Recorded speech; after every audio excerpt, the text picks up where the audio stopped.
Hey everyone, welcome to Past Lives and the Divine. I'm Gina, the host of this podcast, and this is where we talk about past lives, the divine, and anything slightly related.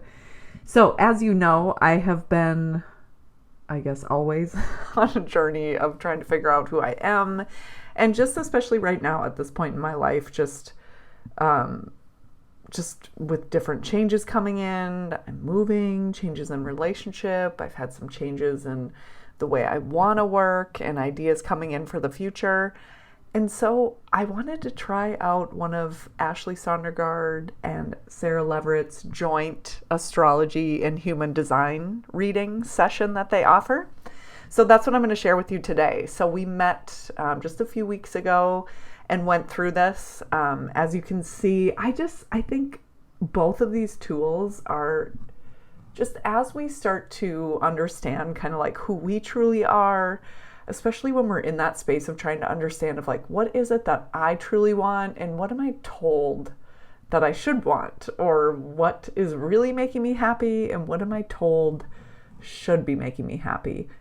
And whenever I learn more about myself, especially through something like astrology and human design, it pulls out like these little threads and showing me that like I am certain ways naturally, and it's not a bad thing. And I've always kind of thought it was a bad thing. So I've been overcompensating or trying to shut off certain sensations or feelings or emotions. And we dig into that a little bit today. So the recording is just of that session. One quick thing I want to pull out here, because human design has way more in it and I just don't have as much experience with it, especially like in terms of like you listening to it on the podcast, just to know that some of the things that Sarah goes over are a little bit deeper than say she would in a typical session like this. So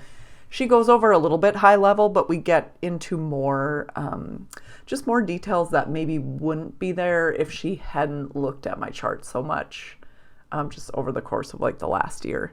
So I will say that real quick about it. Otherwise, if you feel like you want a little bit of that magic, go ahead. I have a link to that session in the show notes, so you can book one with those two. And just a couple other things before we dive into that session.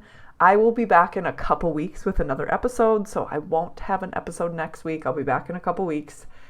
And if you are interested in having a session with me, I do virtual sessions. So all we need is the internet. No matter where you are in the world, we can do a session together. So I have that linked in the show notes as well. You can get on my email list. I'm booked through the summer and I'll be opening my fall schedule in a couple months, or actually probably more like a month. Okay, gather around the fire for my session with Sarah and Ashley, digging into my astrology and human design. All right, Gina. So how we do this, here's kind of the layout of the reading. I'll touch on some astrology basics, really get the juices flowing in terms of like who you are, who you are at your core, which will then allow Sarah to take over and look at human design, speak to some of the basics of human design. And then what we do is we highlight how they interconnect. Where are they really showing us those clear superpowers, those clear motivations, those next steps that you can take, and then we'll have some time for questions. So very much looking at them at overlap. Some of this stuff might be, again, you probably know a lot of the basics, but if any questions come up and more advanced questions, just, let us know as it comes up. Okay. All right, Miss Gina, let's pull up this lovely chart here. So chart ready to go. I'm going to touch on some of the basics. Again, you know a lot of this stuff, but reiterating the layers of who you are will help us shed some light in how it interconnects with your human design chart. Interrupt me if you have any questions, but we're looking at your whole sign chart. So it's in those nice, neat 12 houses and can really apply it to your life, to the things that are happening at any given time. So your sun, as you know, is in lovely Venus ruled Libra. when I think about the sun, when I'm looking at the sun, it is very much your energy source. Okay. It's where you're literally gathering fuel. It's your vitality. And so there is a flavor of your sun in really everything that you do. You just have this motor of Libra. And Libra is the sign of balance, of relationships, of connection, of beauty. And I think for you to be exploring this, this idea of relationships and have like a deep and meaningful curiosity about it right now is just a nod to that Libra sun, right? Like, what is my connection to these relationships, to real relationships, and how can I gather the most energy from them? Your sun, it's in your 12th though, so it's in your 12th house, where it's kind of hard to access this.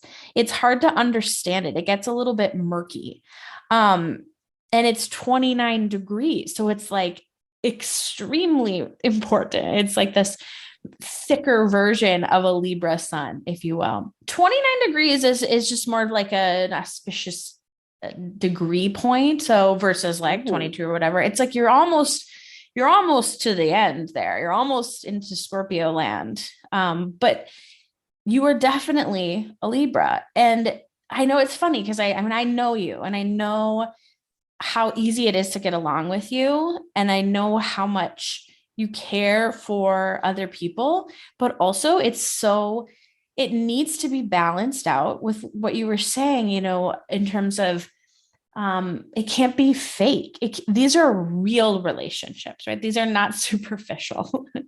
And that energy is drawn often from, I don't want to say from other people, but from that connection to other people, right? So before we started recording, you were asking about like, how is it easy for me to connect to, and share, say on the show, on your podcast, but ultimately sometimes have trouble sharing with like a family member.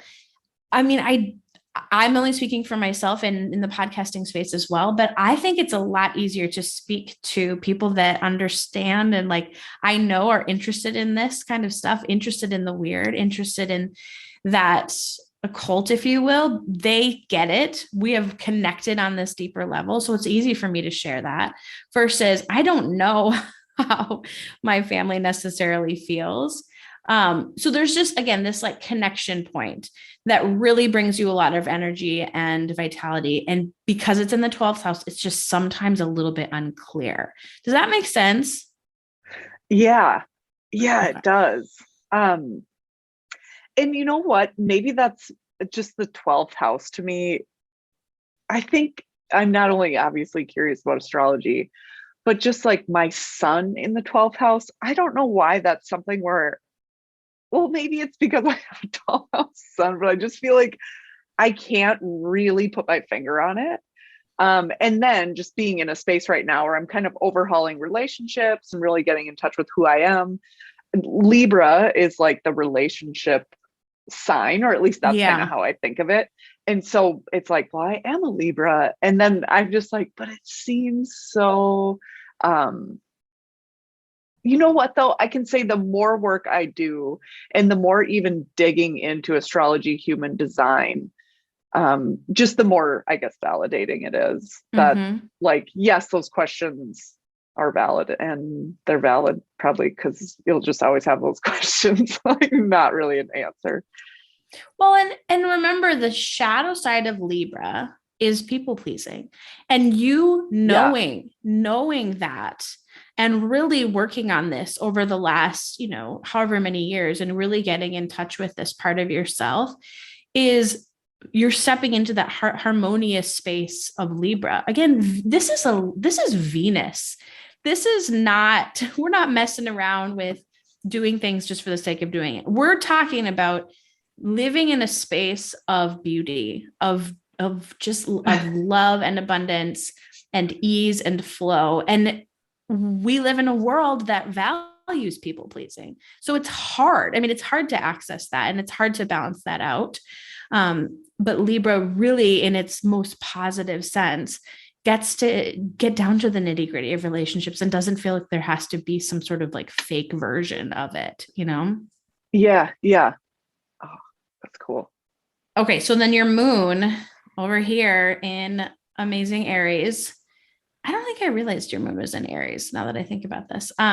So the moon we look to for that subconscious, we look to the part of you. If the sun is who you are in the light, it's your energy source. The moon is who you are in the dark. It's that deeper layer. And often we don't even know, we don't even have access to this part of ourselves. This is that inner child.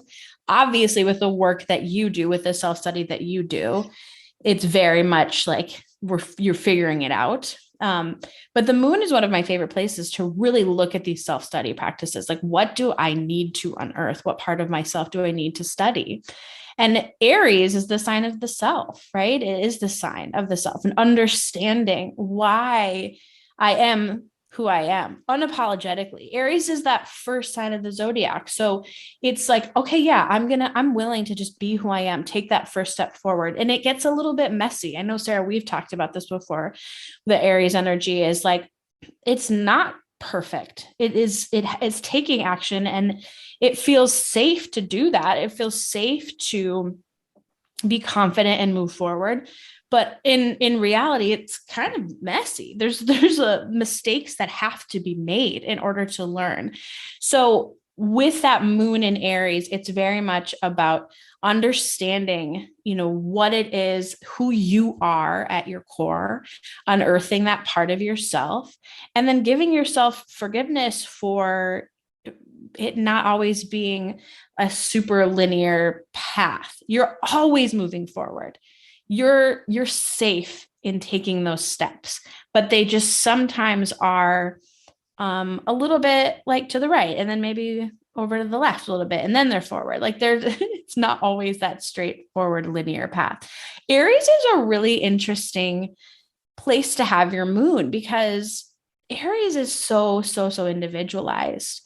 And I think, we're so molded, especially in our moon space, to show up as like some version of the world that we've been surrounded in, right? So it gets kind of lost to have your moon in Aries. It's like, but like who am I preconditioning, right? And so I mean, I think literally of like the work that you do in past lives is amazing in order to see like, oh, this is something that's showing me like kind of who I am, in that first breath of my life. But I laugh a little because your sun's in the 12th, which makes it kind of hard to understand.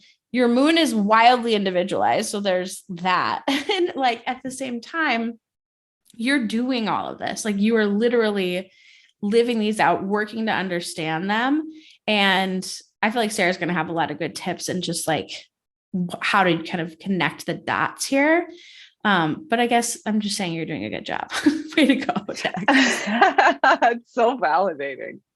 What questions do you have about sun and the moon? Anything that like is coming up? When I think of Aries moon, is it true? I know I asked this on an astrology episode once, but I don't really remember. Is it true that like different phases of your life, Ashley, maybe you and I talked about this too recently, or like outside of the podcast, but like where as a kid, you're like your moon, and then as a teen, your rising sign, and then like the highest, fullest expression of yourself or something is the sun. Is that completely wrong? Or no, I mean, I think it's also so everyone's different, right? Yeah. So when you think about your rising sign, that's how you're interacting with the world. That's the mask that you wear. I mean, I don't know. See, now I remember saying this, and now I wonder, like, now I think it kind of all overlaps. It's just so individualized, but like I think the moon is probably more likely like who you are at your core. I mean, it's your subconscious, right? It's the part of you. It's that soul part. Your sun is definitely like who you are when you show up and you're big and bold. Just maybe it's a combination of the two. And then, that rising sign, even how you interact with the world, how people perceive you. I don't know if that's like, it's such a good question because I think it's a kind of all of them. But And you know, Ashley, as I think about it, I think we talked about that like way back. Remember, you were in that apartment that Alex and I were renting, and we were working on the first podcast episode together. oh So yeah. this was you pre any astrology training, I'm pretty sure. Oh So that's yeah. interesting, just to like circle back and have you be like, oh yeah, that's right. Yeah. Oh, You know, the moon though, I think is one of the best places to look to see like where like what you may potentially you're like denying, what part of yourself you haven't gotten in touch oh, with yet, you know. wow. Yeah.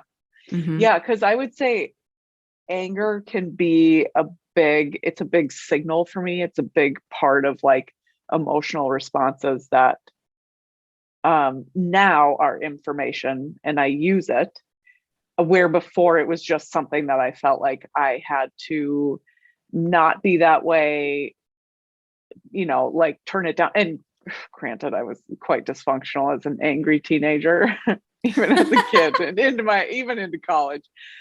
But I found myself like mid 20s, late 20s into my 30s, like really trying to tamping that down, thinking that Oh sure. I was very much in a space where it's like, oh, if this is pissing me, it was very much, I feel like early light and love culture where it's like, oh, if this is pissing me off, I gotta, oh, I can't engage with it. Where now I basically feel the opposite.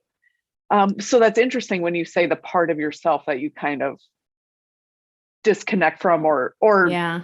can get disconnected from. I feel that in my journey. That's really cool. Well, in Mars, I mean, or Aries is Mars ruled. So those are anger is a relatively natural feeling for Aries to have. Those when you have a fire moon, the emotions will come in like fast and dirty. That's kind of how I think of that. Like Yeah. Oh my God. they're Yeah. like That's coming how I in would quick. Versus like with a water moon, it's gonna be really heavy. It's a lot of emotion. An earth moon a little bit more subdued, and then air, it's a matter of like wanting to figure out like why what is this emotion, and like asking yourself those questions. So Yeah. it's just very impulsive. Emotion in fire tends to be impulsive. So and anger is Mars. So I mean that's definitely natural Huh. for sure. Yeah. That was really cool. The last thing I'll touch on just is, that rising in Scorpio. And so again, the rising sign isn't really you. It's not who you are, but it is how you interact with the world and how people perceive you. And I know we've talked so many times on your show about that Scorpio. You have very much a Scorpio chart. Your Scorpio ascendant is really key, is really important to who you are. It's that how you interact, and people just don't always know what to do with Scorpio, right? It's so powerful.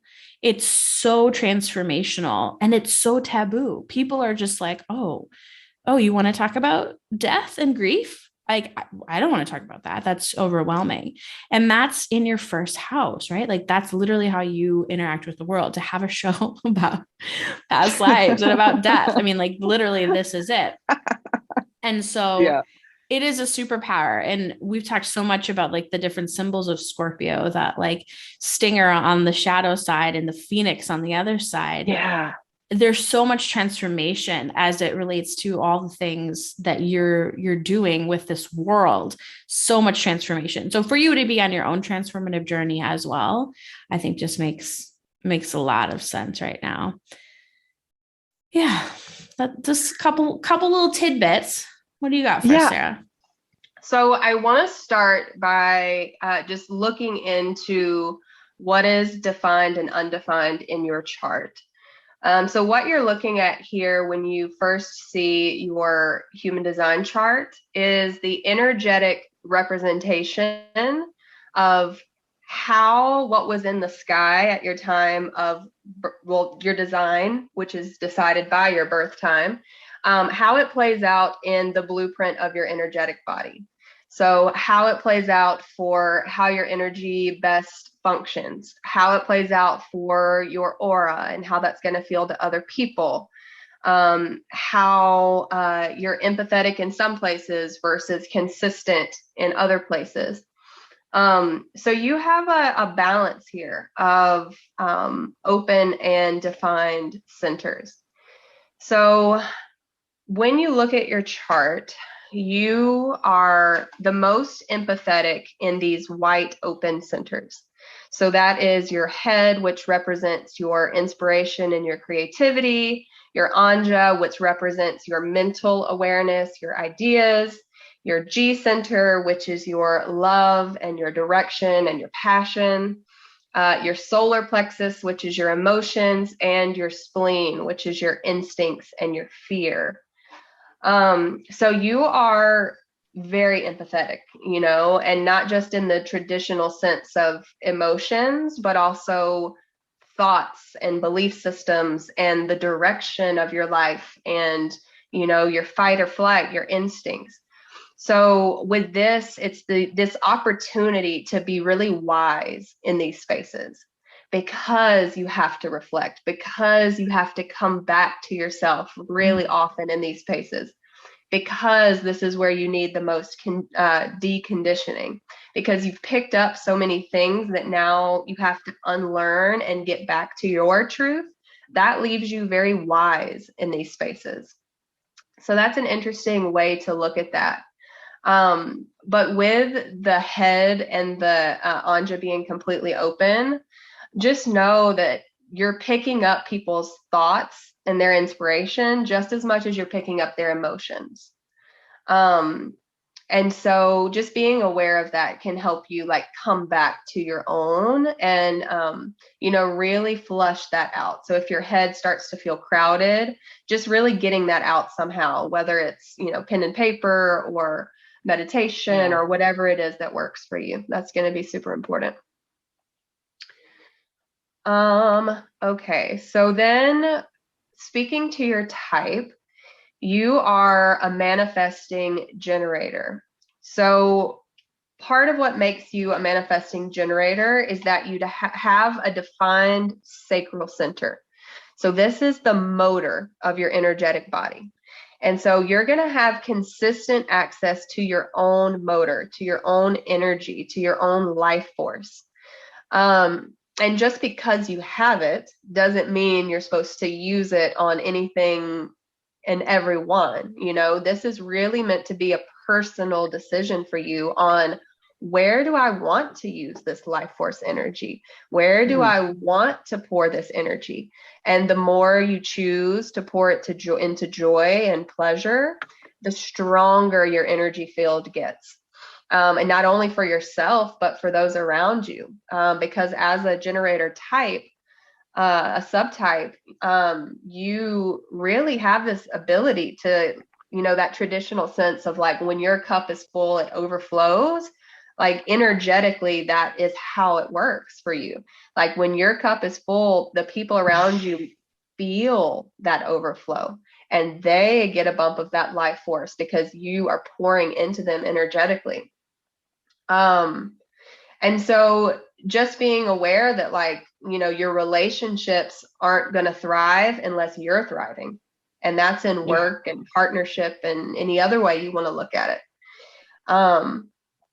And then, what makes specifically a manifesting generator a bit different is you're meant to really diversify and like really, change directions and switch gears and, go whatever way you feel in the moment, and instead of feeling like you need to lock into one passion, just giving yourself complete freedom to change directions as often as you want to. And, like however that plays out, whether it's your hobbies or your work or your, whatever, what you're learning, just really allowing yourself to switch gears often, because that's really how you're best going to get things done. We have this idea that like you lock into something and you just do it, you finish it, you get to completion. Yeah. But that's not true for you. Like what you're going to produce things when you do switch gears and when you do change directions and when you let yourself be pulled in whatever direction the moment is giving you. Yeah. Does that resonate for you in your life, in your work? Yeah, totally. I'm really going through a phase where I see that like, not only am I operating in ways that didn't feel good, but like I am operating that way to get like almost as like an apology for who I am. So for example, when I was in the business of like working for other people and like working in corporate jobs, I always felt bad, but it was like after a year, it was like at like the 1 year mark, didn't matter how much I liked the job, I would always be like, okay, I got to get out of here.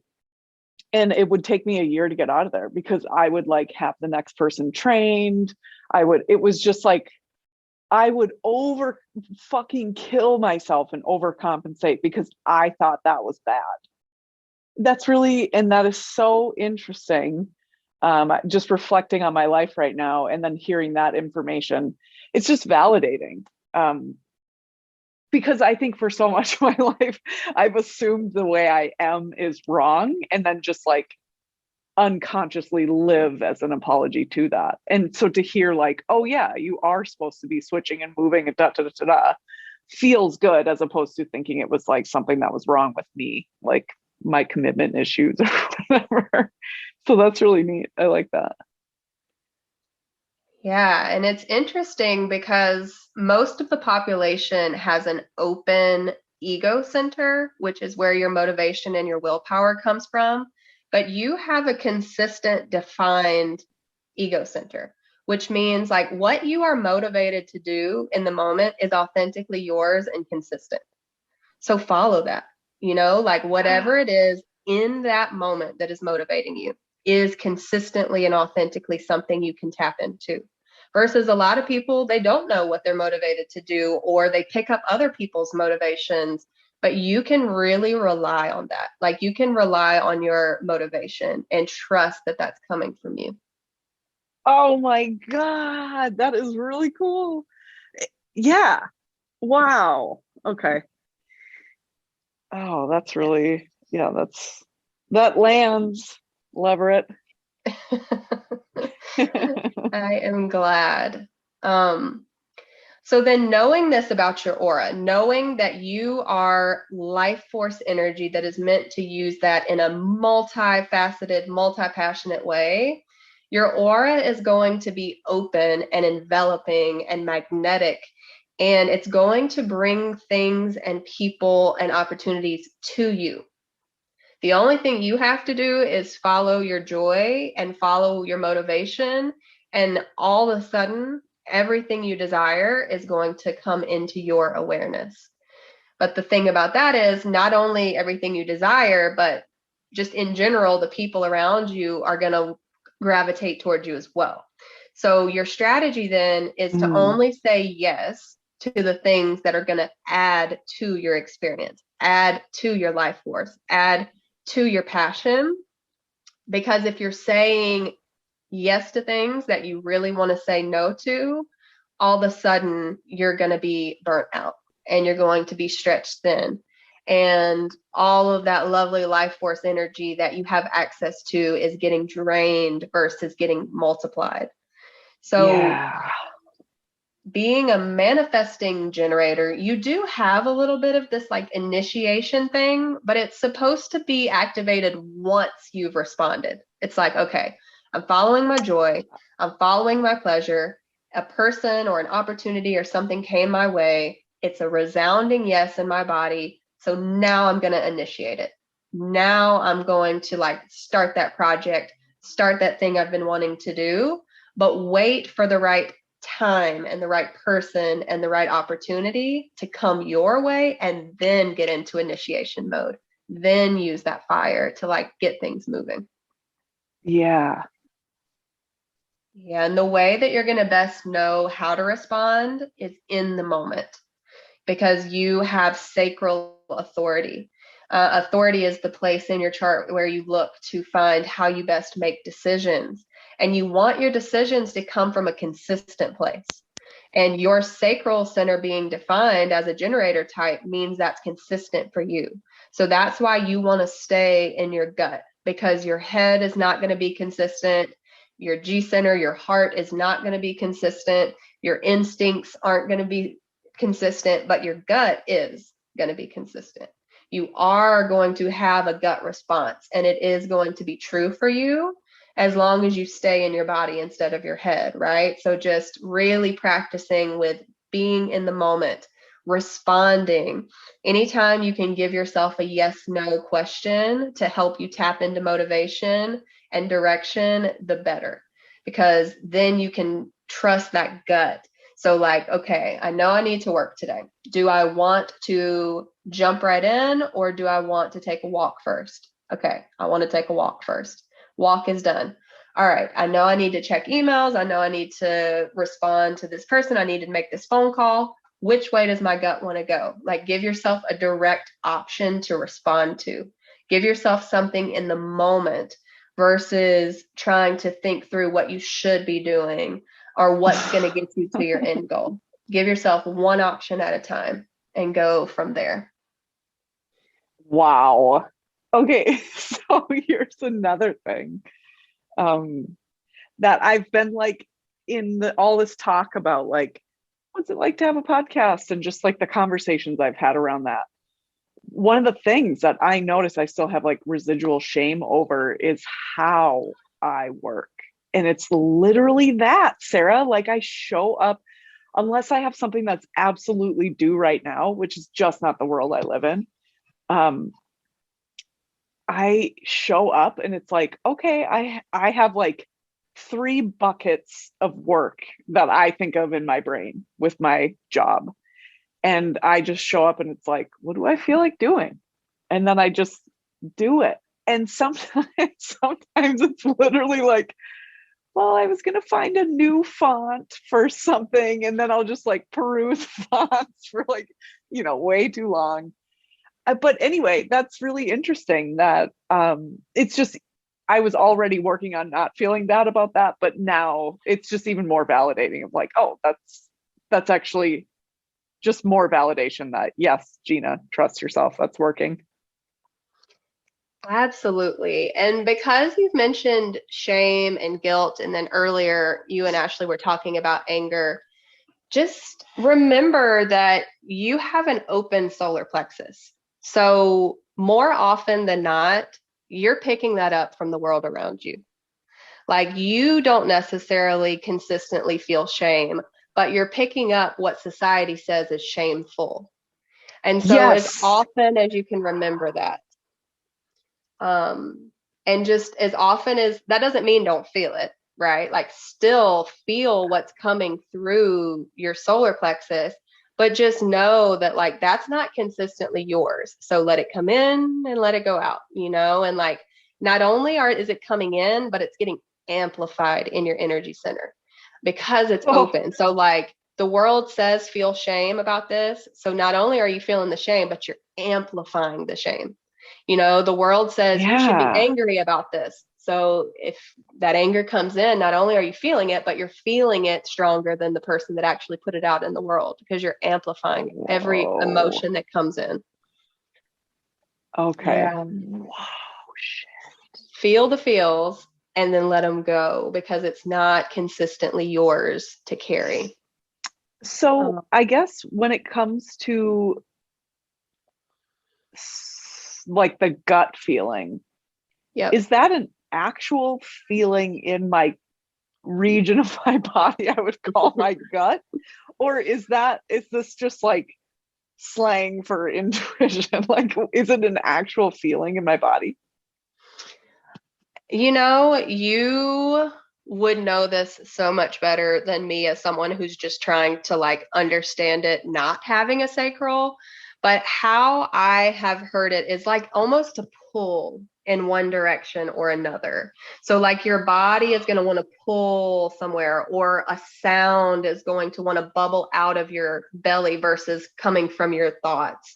And it really functions best with an option just to respond to.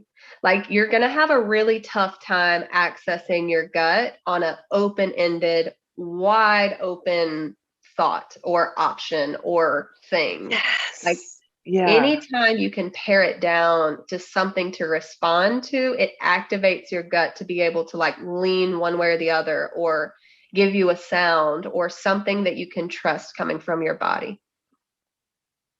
Yeah. Okay.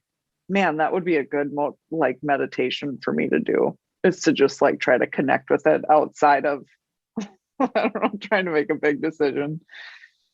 What practice I would suggest too for that, Gina, is when you're having a like very yes moment, when you're having a hell yes moment outside of making a decision, whatever it is that you're doing, just notice what that feels like in your body. Make note of that. And that, I mean, that's how I've worked with this, with the same authority, is like okay, right now I'm not making any decisions, but I'm having a full body hell yes. Yeah, this feels great. And when I do have to make a decision, I can kind of get closer to a semblance of what that feels like versus the other thing where I'm like, no, that's definitely not that feeling. If that makes sense. Yeah. Practicality. I mean, it's so different for everybody. That's how it's worked for me. Yeah. That is advice I will use for sure. That is helpful for me, because especially in Sarah, what you said about like the feeling, being open and feeling like, even if I'm personally not ashamed about it, even if I can feel the collective's typical shame feelings about something taboo, I can feel the collective. And when I say that, I get a lot of people who are like, that's not true, I don't feel that. But it is such a clear feeling in my body. And so that makes sense to me, even just as I kind of navigate moving out of that role and still being in a close relationship with Alex. I've noticed how much I would do things in the wife role, because a good wife should just do that, you know? Mm-hmm. And I don't know, is that just my family or is that the world? Either way, something in my body is like feeling that on a loud level. That is interesting. Yes. So 2 things that Ashley pointed out about your astrology so well line up with your profile lines in human design. So your profile lines are your personality archetypes here, and you have a 4-6. And the 4 is what's going to be the conscious outer expression of your personality, and the 6 is going to be what's more subconscious, and it's going to play out whether you realize it or not. But the 4 line is all about relationships, and so beautifully reflects that Libra energy in your natal chart, because you just have this like natural innate gift of deeply and intimately connecting with people. And you can trust that that's also how your impact is made. So like you directly and deeply affect your circle, and then that just continues to ripple out. And it makes it to where that's also how you get your opportunities. Like that's how you get connected to the right people. And I see this so much in your work, for sure. And then the 6th line is this line of the role model. And this line gets stronger and stronger with age. At the beginning of your life, up to about 30-ish, it's like you're in experimentation phase. You're meant to like try everything, do everything, get a chance at that, see if it works for you. And if it doesn't, it doesn't. And that's totally fine. Just getting all of the experience that you want under your belt. And then starting to turn that inward and introspection and, you know, seeing what fits and, you know, really getting down to the core of who you are based off of all of those experiences. And then the 3rd phase of your life, which just keeps getting stronger the older you get, is this like really wise role model figure. Ooh. And I see this really being exemplified in this like Aries moon and this idea of things not being linear for you. Because first of all, as a manifesting generator, nothing is linear. Everything is all over the place. And as a 6th line, with that experimentation, that is also not meant to be linear at all. That is meant to be like, try it, change your mind, switch directions, try again, just like really get out there, get your hands dirty.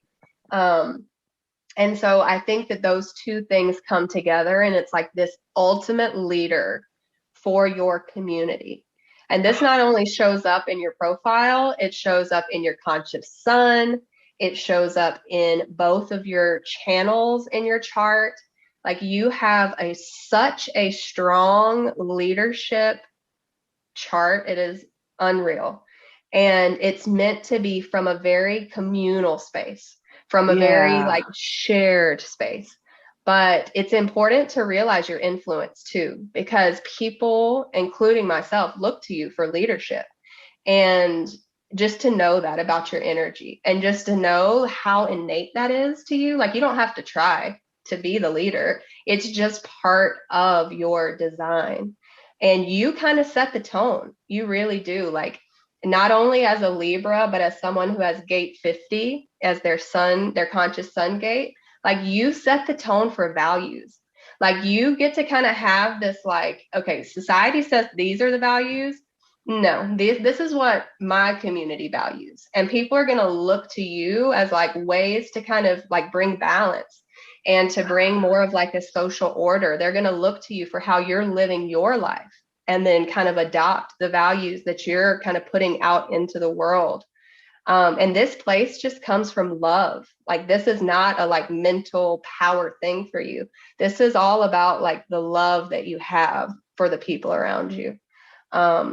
But because of that, just being really careful of like guilt and fear, because what comes with this is, okay, I love my community so much. I know I'm a leader. Am I doing enough? Am I doing it right? Am I, like living up to this? Like be really careful because it's okay to feel, it's okay to feel, and just know that's not your guilt. That's not your fear, like you're taking on that from the world around you. Just trust that you're doing it right because it's just part of who you are. Wow. Yeah. Yes. Yeah, I needed to hear that. Yeah, I have some things about 2 channels that if we have time, I can definitely get to those. But I want to make sure that like if there's any overlapping questions or anything like that. Or Ashley, if you have more stuff. There's a couple things I want to note, Gina, that do really, really amazingly overlap. I'm going to share my screen again. Here we go. Okay. So first, that motivation, you were asking about motivation and relations, and like not relation, like the relation to motivation. You know what I mean? Can you get a read on that here? Like the dance of relationships and action. And really, I was so interested in looking at that Mars placement, right? And understanding your Mars and your motivation and your triggers. And your Mars is in Sagittarius. And that connection to the idea of the manifesting generator, where you're so motivated by doing what is authentically you, right? That Sagittarius is really has this motivation for life experiences, for gathering wisdom, and values freedom above anything else. So that motivation to literally go out and experience and just like osmosis all of this information in order to be that wise self. I kept hearing Sarah say wise. And when I think of Sagittarius, I think of wise. I think of an old soul. It's really, again, like you're so motivated to do authentically what is yours, not what is anybody else's, what is yours, because you've gathered all this wisdom through experience. What also is really cool is, we were talking about Neptune, your psychic gifts are there too in Sag. So it's like the more that you go out and experience this stuff, the more that's coming more and more online. Whoa, that is so true. Right?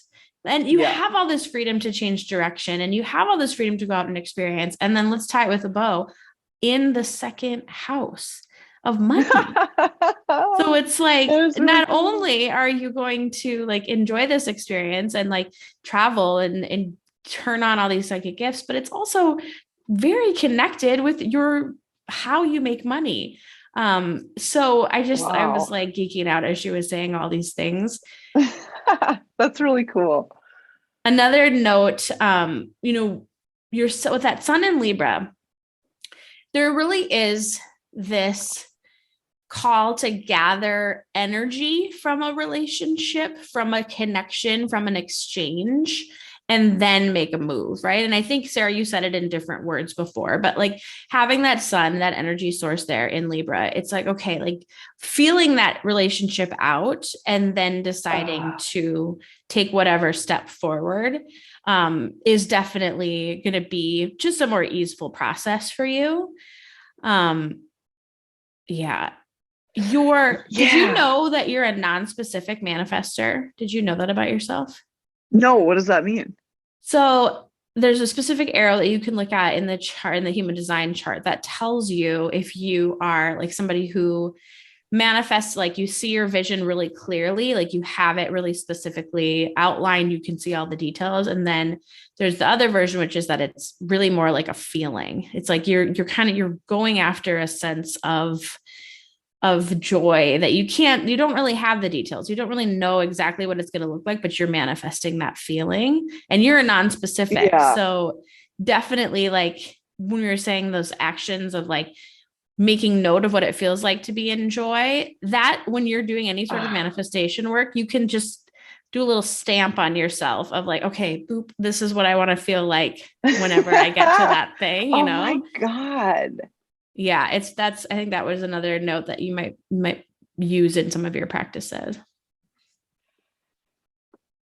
God, that is totally and complete. And I always thought like goal setting is not for me. Like, I don't know if I've ever set a big goal and actually met it. And if I did meet it, it never seemed worth it, or it wasn't as good as I thought it would be, or whatever. But what consistently works for me, and it's actually how I changed the way I'm an entrepreneur, is when I started doing hypnosis, was like, I'm just going to do what feels good, which makes sense, like with the everything in the human design chart, and then even just everything that you're saying with like the Sagittarius and like my number one value right now is autonomy, like number one. Yeah. Is it weird that that's mine too? Like it's totally autonomy, and I don't have that. I have 3 humans that rely on me for like their own life, but it's the same and it's just different. So like we're having that Aries moment. God. I wonder if that's why. That's pretty cool. That is really interesting. And it just is another cool example of how, and I see this all the time in my client sessions, of how there will be a core value and the way it's lived is completely different. Totally. And everybody is so happy, or, you know, everybody's miserable. But it's really interesting, like how much one action or one goal or one direction can actually mean and feel a million different ways to everybody else, which is such a cool thing. Yeah. Cause yes, of course, like looking at your life of like autonomy, what, you know, where I'm like, oh my God, it's been 2 weeks, get me in the van, or no one is telling me they want a snack or want to go on a walk. And it's like, I have dogs and I share it, you know, with someone. Yeah. Well, this was so good. And, you know, Ashley, as you were going through it, like with the sun and the moon and the rising, it's like, I just want you to know that I am just at a time in my life, and I feel like I know a lot less about human design, but it's really like, I'm noticing how much I've always known who I was, but I just thought that was the bad side of me that I needed to shut off, when that's like really the right side. So especially in this time where I feel like I'm real raw, like I like fresh layers peeled off, it's almost like a hypnotic thing for me, even like listening to the horoscopes in the Chani app and stuff like that, of like this hypnotic thing of just hearing a similar message of like, this is how you could be feeling, this is how this might be manifesting for you. And it's just I just can't, to me, all the validation through human design and astrology, it's such a healing balm in my life right now, for sure. Otherwise I start to just think I'm nuts, like, yeah, I'm not made for this place, you know. Healing balm. That's like, oh my gosh, that is totally it. That's 100%. Yeah, I feel that. But I do think it's super cool. Like right when you jumped in, you were talking about the house that had about money. What house is that again? Second house. Okay. So one of your strongest channels, Gina, you have 2 channels in your human design chart. One of them is the money line. So I thought it was really interesting that Ashley jumped to that second house, because you have one of the gates in this line is about the leadership part. It's called the gate of the queen. And the other gate is the treasurer gate. So not only do you have like the leadership side of this with resource, but you also have the like responsible management of it as well. And it comes together in this way that's not just about you, but about your community. So it's almost like this superpower that you have, that when you're in abundance, when you're making money, when you have your resources, so does your community. It's like the connections of that. So if you ever feel guilt or shame around money stuff, just reminding yourself, oh, when I'm doing well, my community's doing well. Like the tagline for this is like abundance for all. Not only abundance, but rest too. It's about like managing it well. Like that, the swing of that is like trying to get so many resources that you burn yourself out. But for you having this thing, let's channel this like innate gift is like, get the resources and rest, manage that, and like do it for yourself. And in doing that, like your entire community thrives too. That is really in alignment with like where I'm going, honestly. And I say that to Alex a lot, and he laughs because he thinks I'm being like sarcastic or something. But I will say, like, when I feel good, I am so generous. But the moment I feel like I'm not going to be able to pay my bills, or whatever, I feel like inside of me. It's just this really, really uncomfortable place. And so when you say that, that's affirming, and that makes me feel so excited. There it is. That is our episode for today. Thank you so much for being here and for spreading the word. And if you haven't left me a review, I would really appreciate a 5-star review wherever you listen to this podcast. Until next time, take anything that serves you and just leave the rest.